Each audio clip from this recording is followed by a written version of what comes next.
بسم اللہ الرحمن الرحیم۔ آپ نے سوال کیا ہے کہ عشاء کی نماز کے بعد 4 رکعت کی فضیلت کے بارے میں جو روایت ہے لیلۃ القدر کے برابر، کیا یہ بات درست ہے؟ اور آپ کو سمجھ نہیں آ سکی کہ یہ 4 رکعت جو ہیں یہ کب پڑھنی ہیں اور کس طرح پڑھنی ہیں؟ جی ہاں، یہ روایات جو ہیں عشاء کی نماز کے بعد 4 رکعتوں کی جو فضیلت ہے یہ لیلۃ القدر کے برابر، یہ مصنف ابن ابی شیبہ میں حضرت عبداللہ بن عمر رضی اللہ تعالی عنہما سے یہ روایت موجود ہے۔ فرماتے ہیں من صلی اربعا بعد العشاء کنہ کا قدرہن من لیلۃ القدر،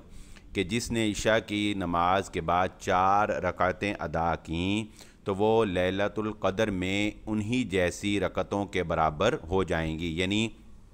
گویا ایسے ہے جیسے اس نے لیلۃ القدر میں یہ 4 رکعتیں ادا کیں۔ اسی طرح حضرت عائشہ صدیقہ رضی اللہ تعالی عنہا سے بھی یہ روایت ہے، فرماتی ہیں اربع بعد العشاء یعدلن بمثلہن من لیلۃ القدر، کہ عشاء کے بعد 4 رکعتیں لیلۃ القدر میں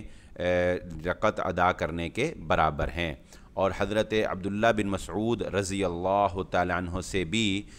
ان 4 رکعات کی فضیلت جو ہے وہ ثابت ہے، اور یہ تینوں روایات مصنف ابن ابی شیبہ میں بالترتیب جو ہیں 7273، 274 اور 275 یہ آپ کو بالترتیب جو ہے نظر آ جائیں گی، اور اس پر مصنف ابن ابی شیبہ میں باقاعدہ باب بھی یہی باندھا گیا ہے کہ عشاء کی نماز کے بعد 4 رکعت،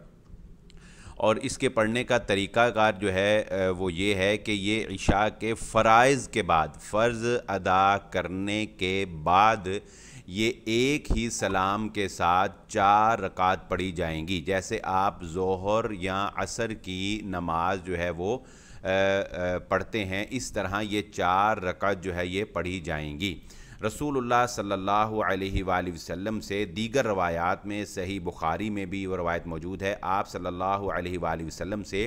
عشاء کی نماز کے بعد 4 رکعتیں پڑھنا ثابت ہے۔ نبی صلی اللہ علیہ وسلم 4 رکعت پڑھتے اور پھر جو ہے وہ آپ صلی اللہ علیہ وسلم سوتے، اور اس کے بعد اٹھ کر پھر دوبارہ جو ہے وہ آپ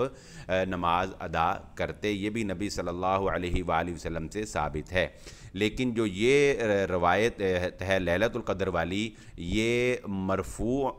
موقوف روایت ہے، لیکن حکماً جو ہے یہ مرفوع ہے۔ یہ بات بھی سمجھ نہیں آتی عام طور پہ لوگوں کے، تو میں اس کو تھوڑا سا آسان الفاظ میں سمجھا دیتا ہوں کہ موقوف روایت اسے کہتے ہیں جس کا سلسلہ سند کسی صحابی پر آ کر ختم ہو جائے، یعنی کسی صحابی کے قول یا فعل یا تقریر کو حدیث موقوف کہا جائے گا۔ اور صحابہ کے بارے میں ہمارا یہ عقیدہ ہے اہل سنت والجماعت کا کہ تمام کے تمام صحابہ جو ہیں وہ عادل ہیں۔ صحابہ اکرام کوئی بھی عمل کرتے ہیں تو وہ انہوں نے رسول اللہ صلی اللہ علیہ وآلہ وسلم سے دیکھا ہوتا ہے، نبی صلی اللہ علیہ وآلہ وسلم سے سنا ہوتا ہے، یعنی کوئی بھی صحابی نہ تو نبی صلی اللہ علیہ وسلم کے بارے میں کوئی جو جھوٹ بول سکتا ہے، اور نہ ہی کوئی صحابی جو ہے وہ کسی بدعت کا مرتکب ہو سکتا ہے۔ تو اس لیے یہ جو روایت ہے لیلۃ القدر والی، یہ روایات اگرچہ موقوف ہیں، یعنی صحابہ اکرام کا جو ہے بیان اس میں موجود ہے، جیسا کہ میں نے تینوں صحابہ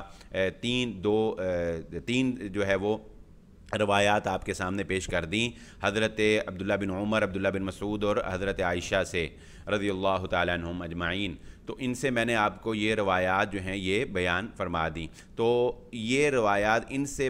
ثابت ہونے کا مطلب یہ ہے کہ یہ روایات تو موقوف ہیں، لیکن انہوں نے یہ اپنی جانب سے یہ عمل اختیار نہیں کیا، اپنی جانب سے یہ فضیلت بیان نہیں کی، بلکہ یقیناً فضیلت جو ہے بیان تبھی کی جا سکتی ہے جب اللہ رب العزت وحی کے ذریعے سے محمد صلی اللہ علیہ وسلم کو فضیلت بتائیں، کیونکہ فضیلت تو اللہ نے عطا کرنی ہے نا کسی بھی عمل کو، اور اللہ نے اپنے نبی کے علاوہ کسی پر وحی نازل نہیں کی۔ تو ان صحابہ نے یقیناً نبی صلی اللہ علیہ وآلہ وسلم سے ہی اس بات کو سنا،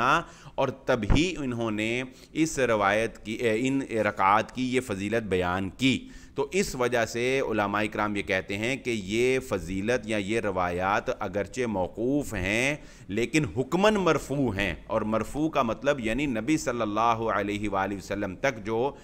روایت پہنچ جاتی ہے سلسلہ سند، اسے ہم مرفوع کہتے ہیں۔ تو اس لیے ان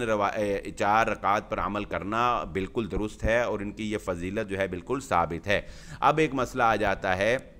کہ ایک دوسری روایت میں اللہ کے نبی صلی اللہ علیہ وآلہ وسلم نے 12 رکعات کی فضیلت بیان فرمائی ہے کہ جس نے دن میں 12 رکعات پڑھ لیں اللہ رب العزت اسے جنت میں ایک محل جو ہے وہ عطا فرماتے ہیں۔ ان 12 رکعات میں عشاء کی نماز کے بعد 2 رکعت بھی شامل ہیں، تو آیا وہ 2 رکعات جو ہیں وہ الگ سے پڑھنی ہوں گی، تو یا یہ 4 رکعت جب پڑھ لی جائیں تو اس میں ہی وہ 2 رکعات بھی شامل ہیں؟ تو اس بارے میں بھی علماء کرام کا راجح موقف یہی ہے کہ یہ 4 رکعات جب کوئی انسان پڑھ لیتا ہے تو وہ 2 رکعات بھی اسی میں شمار کر لی جائیں گی، یعنی اس نے اگر باقی 10 رکعات دن میں پڑھی ہیں تو اسے 12 رکعات جو سنتیں پڑھنے کی فضیلت ہے وہ بھی مل جائے گی، اور اگر وہ 4 رکعت یہ والی پڑھ لیتا ہے تو اسے 4 رکعات اس کی فضیلت جو ہے یہ بھی اسے مل جائے گی۔ تو امید ہے کہ آپ کو یہ بات سمجھ آ گئی ہوگی،